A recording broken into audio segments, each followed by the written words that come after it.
SC/ST का सम्मान करो, सम्मान करो, सम्मान करो। SC/ST का सम्मान करो, सम्मान करो, सम्मान करो। SC/ST का सम्मान करो, सम्मान करो, सम्मान करो। साथियों, डॉक्टर अम्बेडकर बाबा साहब डॉक्टर अम्बेडकर बाबा साहब डॉक्टर अम्बेडकर भगवान बुद्ध की दया हो, भगवान बुद्ध की दया हो। साथियों, जैसा कि हम जानते हैं कि आज दिन प्रतिदिन हमारे ऊपर जो अत्याचार है, जो हमारा SC/ST माइनॉरिटीज जो समाज है, किस तरह से हम अत्याचारों से दिन प्रतिदिन घिरे चले जा रहे हैं।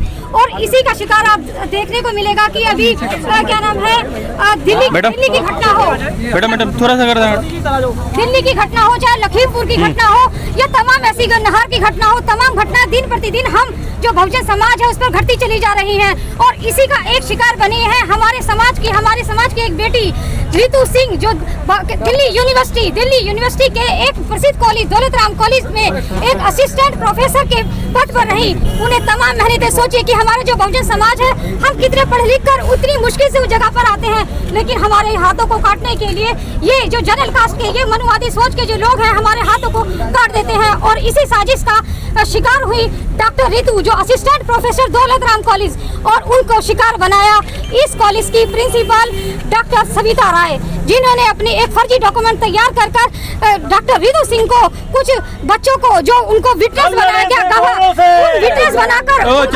फर्जी डॉक्यूमेंट के आधार पर उन्हें नौकरी से निकाल दिया गया। और उनकी गलती क्या थी? क्योंकि वो बहुजन समाज की लड़की थी, बहुजन समाज की बेटी थी, और उनका यही जुर्म था कि वो अच्छे कपड़े पहनती थी। सविता राय जी, लड़ेंगे कैसे नहीं, लड़ेंगे अपने कानून से, जो बाबा साहब ने हमें संविधान दिया है, अपने संविधान वो भी खतरे में लड़ेंगे। हम लड़ेंगे जैसे काशीराम जी ने इनकी हवा निकाली थी, सड़कों पे उतरेंगे, जैसे सड़कों पे उतरेंगे, सड़कों पे भी उतरेंगे। और वो वैसे जैसे काशीराम जी ने इनकी हवा निकाली थी, काशीराम जी का साथी हूँ, सब जानता हूँ मैं। तो काशी मान्यवर काशीराम जी का फॉर्मूला यूज होगा यहाँ? बिल्कुल होगा, हर हिसाब से होगा। सड़कों पे उतरना पड़ेगा, सड़कों पे उतरेंगे। उनकी संख्या ज्यादा है, कोई बात नहीं, कुछ नहीं होता, किसी की कोई संख्या, बहुजन समाज की संख्या ज्यादा है। कहते हैं अकेला चला था जानिबे मंजिल बगैर, लोग आते गए और कारवां बनता चला गया। तो हम इस चीज से नहीं डरते कि हम अकेले हैं, हम अकेले ही हजारों लाखों के बराबर हैं। और आप ये देखिए, यहाँ पे जो लोग आए हुए हैं वो वैसे लोग नहीं, पैसे से खरीदे हुए लोग नहीं है, पढ़े लिखे लोग। उनकी जो मानसिकता है बिल्कुल एक तरीके से अम्बेडकरवादी, अम्बेडकरिस्ट लोग हैं और मरने मिटने के लिए तैयार हैं। यहाँ आज एक रितु जी की बात नहीं है, यहाँ पे सभी बेटियों की बात है। और जो हमारे साथ नाइंसाफी हो रही है, ये रितु जी के साथ नहीं, हमारे साथ भी नाइंसाफी हुई है। ना जाने यहाँ पे कितने लोग हैं, सभी के साथ नाइंसाफी हुई है। तो इसीलिए हम आए हैं अपने हक और अधिकार की लड़ाई के लिए, कि जो हमें बाबा साहब ने जो हमें अधिकार दिया है, जो पढ़ने का अधिकार, बोलने का अधिकार, तमाम जो अधिकार दिए हैं, हम उसे लेकर रहे हैं। हम पीछे क्यों हटे भैया, हम पढ़े लिखे लोग हैं। सामने कुछ विकल्प नहीं आ रहे हैं, कोई बड़ा ऐसा नहीं लग रहा है कि हम इसके आड़ में बचा जा सकता है। ये लोग जो आज ये क्वेश्चन प्रेस कॉन्फ्रेंस में होते हैं या अलग से इंटरव्यू लीजिए, यहाँ पे जो हम कह रहे हैं उसको सुनिए और जो रिपोर्टिंग आपको और जाइए। सबसे बड़ी बात है, आज बहुत ही अच्छा दिन है, बहुत ही महत्वपूर्ण दिन है, क्योंकि आज हमारे एक महान देशभक्त स्वतंत्रता सेनानी भगत सिंह का जन्मदिन है। और आज ही के दिन हम सभी इस लड़ाई को, इस मुहिम को आगे बढ़ाने का काम कर रहे हैं। जय जय जय जय जय भीम, जय भीम, जय भीम, जय जय जय जय जय भीम, जय भीम, जय भीम, जय भीम, नमो बुद्धाय। दूर दूर मैं अपना पहले परिचय दे दूं, मैं डॉक्टर SK सागर हूँ। एक हमारा यहाँ पर एक छोटा सा ऑर्गेनाइजेशन है टीचर्स का, सोशल डेमोक्रेटिक टीचर फ्रंट, दोनों साथ रखे, सोशल डेमोक्रेटिक टीचर फ्रंट एक हमारा यहाँ पे ऑर्गेनाइजेशन है टीचर्स का, जो आज के दो अहम मुद्दे हैं। नंबर 1, जो रितु सिंह एक्चुअली शिवाजी टीचर इन दौलत राम कॉलेज, उनके साथ जो डिस्क्रिमिनेशन किया है वो पूरे भारत को पता है। जो दूसरा जो मुद्दा है, that is equally important for us, कि दिल्ली यूनिवर्सिटी में बैकलॉग नहीं दिया गया है। एक जो भारत की एक तरीके से जो राजधानी है, जो दिल्ली जो दिल्ली में एक सेंट्रल यूनिवर्सिटी है जो कहते हैं दिल्ली यूनिवर्सिटी, वहाँ पर अभी तक बैकलॉग नहीं दिया गया है। ये बड़ी शर्म की बात है हम लोगों के लिए। मैं I am also including my self. Ritu Singh के साथ ये जो भेदभाव हुआ है, अमानवीय भेदभाव हुआ है। उनको जब उन्होंने मुझे बताया कि मेरे को यहाँ से डिस्प्लेस किया गया है, तो सबसे पहले अपने एसोसिएशन के थ्रू मैंने SC/ST कमीशन में रिप्रेजेंट किया।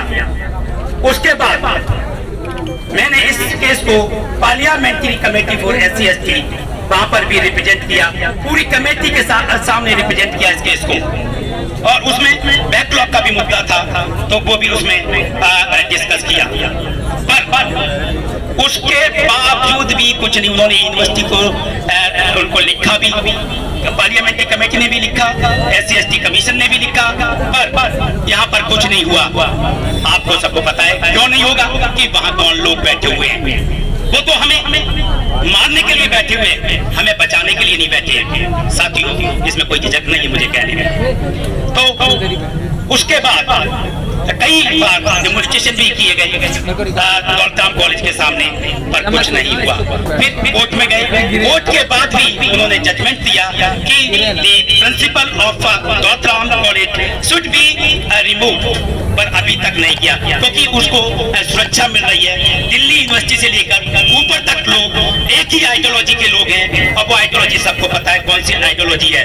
मतलब they have been protecting the principal of the Daulatram college. तो उसके बावजूद भी तो मैं ये कहता हूँ, उसमें जो एलिगेशन जो लगाए हैं, all those allegations are fabricated, that has been proved in the court. उसके साथ साथ हमेशा ये भी हुआ कि भाई इतनी ये अम्बेडकर उनको एक्चुअली 100% अम्बेडकरवादी, वो अम्बेडकर जो उनकी जो सोच थी समझ थी, उसको स्प्रेड करना चाहती थी पूरे भारत में जगह जगह। पर उन्होंने देखा कि अगर इसको यहाँ पर हमने कंटिन्यू किया, जो हम उनकी आइडियोलॉजी है, जो हमारी जो अम्बेडकरवादी सोच है, वो कहीं ऊपर ना आ जाए, तो उनको खतरा महसूस होने लगा। तो उन्होंने सोचा, उन्होंने कुछ टीचर्स को, जो मुझे पता पड़ा है, वो दौलतराम कॉलेज में एग्जिस्ट ही नहीं करते हैं, दे आर नॉट एनरोल्ड, और उनके द्वारा कंप्लेंट कराई गई, और उनको उसके on the behalf of that complaint remove that time, उनको रिमूव कर दिया गया। ये जो उनको वहां से रिमूव कर दिया गया। उसके बाद बहुत सारे हम हर प्लेटफॉर्म से लड़ाई लड़ी, पर अभी तक रिजल्ट कोई पॉजिटिव नहीं आया है। आपको पता है जुडिशरी हो या कोई भी बॉडी हो, जो वो किसके सुपरविजन में काम कर रही है। एक्चुअली जितनी भी SC/ST कमीशन हो या OBC कमीशन हो या ST कमीशन हो, वो हमारे लिए काम नहीं कर रही है।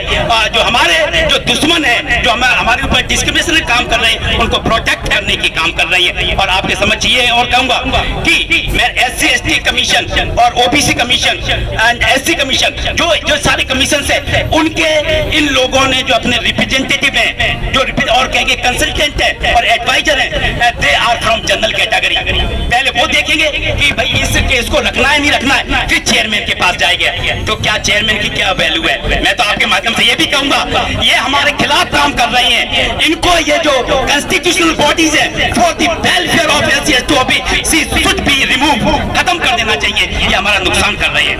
और तो मैं आप पहले तो आप सभी साथी यहाँ पर आए, मैं उनका वेलकम करता हूँ कि मैं दिल्ली यूनिवर्सिटी में और इतनी गर्मी में भी आप आए हो, तो मैं आपका स्वागत करता हूँ। और इससे कितने भी लोग हो, मैं कहता हूँ संख्या ज्यादा बड़ी मैटर नहीं करती है। जो जुझारू लोग हैं, जो कैसे लोग हैं, मैं ऑलमोस्ट यहाँ पर 50% लोगों को जानता हूँ। ये जुझारू है हमारे लिए।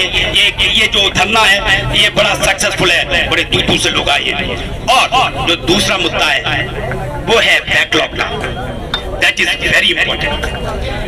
आपको पता होना, शायद आपको ना पता हो, दिल्ली यूनिवर्सिटी में एक दिल्ली यूनिवर्सिटी है जहां पर 97 तक रिजर्वेशन पॉलिसी को इंप्लीमेंट नहीं किया गया था।